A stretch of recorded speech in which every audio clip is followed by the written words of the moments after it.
You'll notice I'm sitting on the front of our stage here, and I'm doing this for a reason.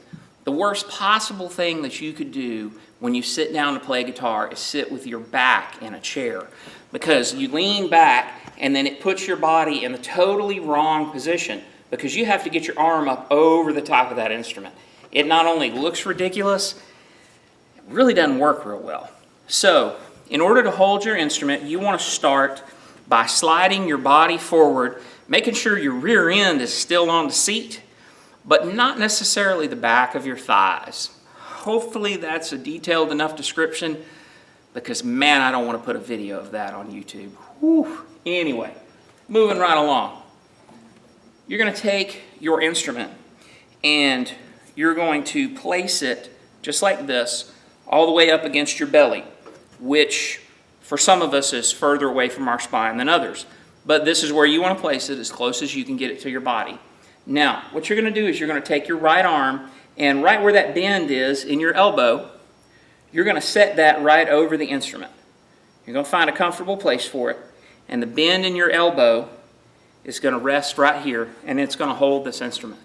Now, what you'll notice is when you do that right, you can kind of relax your arm, and it can just lay there on the instrument, and it doesn't want to go anywhere.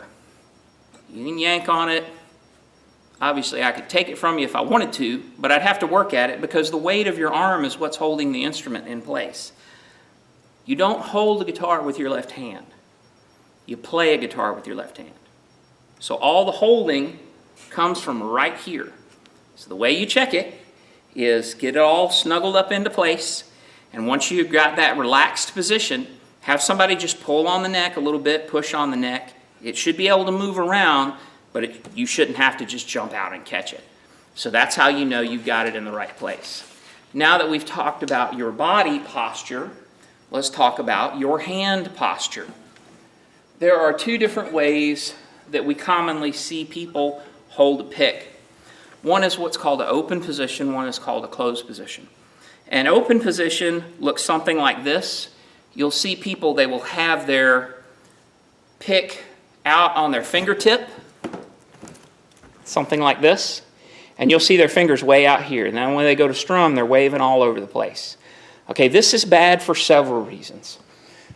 Number one, you're going to have trouble when you get into more advanced techniques because your fingers are so far away. Number two is simple physics.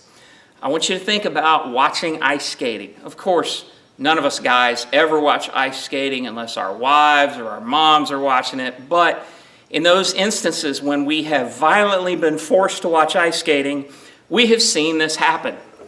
Skater will come flying in and they'll get into that spin thing. And they're out there and they got their arms out and they got their leg out and they're spinning and they're spinning.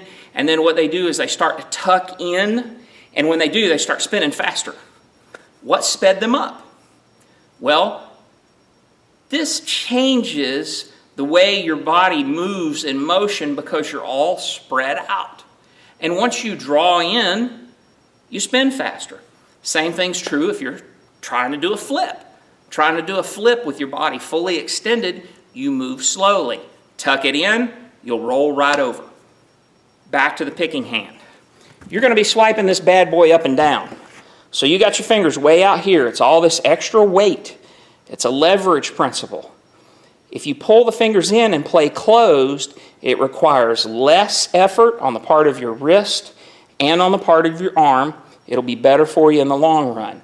The second thing that this does is when you get into more advanced techniques, you will learn to hold your pick and actually use your other fingers to pick single strings. So you'll be able to pick things back and forth with your entire hand. The reason I'm showing you this now is if you get in this habit today, you're ready to go. If you get in this habit today, now we have a habit that we have to break, and we got to go back and start over.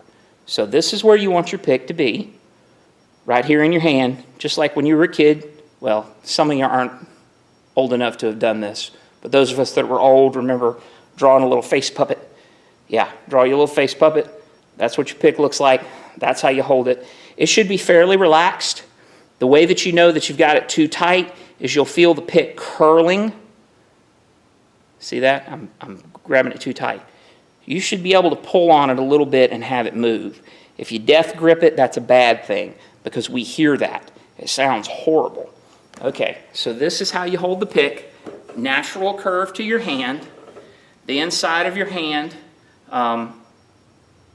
is all curled up but not balled into a fist. Now, got to understand, for everything you do in guitar, your number one enemy is tension. Your number one enemy is tension.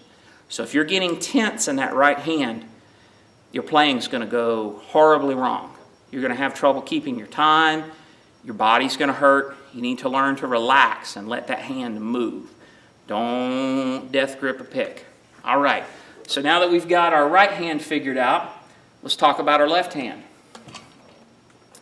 Our left hand, when we approach the instrument, should have a natural curve to it. And this is what I mean. When I bring my hand up to this instrument, it's not laid back over like this. See, I've bent my wrist all contorted. It's got a natural curve to it. My thumb is behind the neck. Now, some people say, well, where should your thumb be back here on the back side of the neck? That's a great question. My answer is, tell me what chord I'm playing and then I'll tell you. Because there are times when it needs to be way down here. There's times when it's way up here. It all depends on what I'm trying to do with my hand. So there is no one right answer. If anybody tells you there is, we have a word for that. They are wrong. That's all there is to it. If you don't believe me, pick a great guitarist that you respect and you like their sound and watch videos of their left hand and you will see it rotates and it moves. So your left hand has to be flexible. It cannot be rigid. Okay? The inside of your hand cannot touch the bottom of the neck. So here's what I'm showing you. When you bring your left hand up, you need to do so in a way that you can see just a little bit of daylight right there. You see that? Because if I touch this, when I play a chord like this, what happens is it'll stop that string. Okay? So do you see that on the video there? I've got some space right there at the edge. Now, the thumb should be touching the back of the neck in a place that allows you to get enough leverage to press the strings down. Normally it is toward the center or sometimes towards the top, but it's never, ever, ever, ever way down here towards the bottom. You don't have to reach that far. So what you'll notice is when you play these first couple of chords today, it should be right around here, near the center of the neck, a little above maybe, and that should get you there. You at times may be tempted to throw that thumb up kind of high, just like this. As long as that thumb is not contorting your hand in such a way that you're touching these strings when you shouldn't be, it'll be fine. Okay? So now that we've talked about hand positioning, let's move forward into reading chord diagrams and get ready to play our first chords.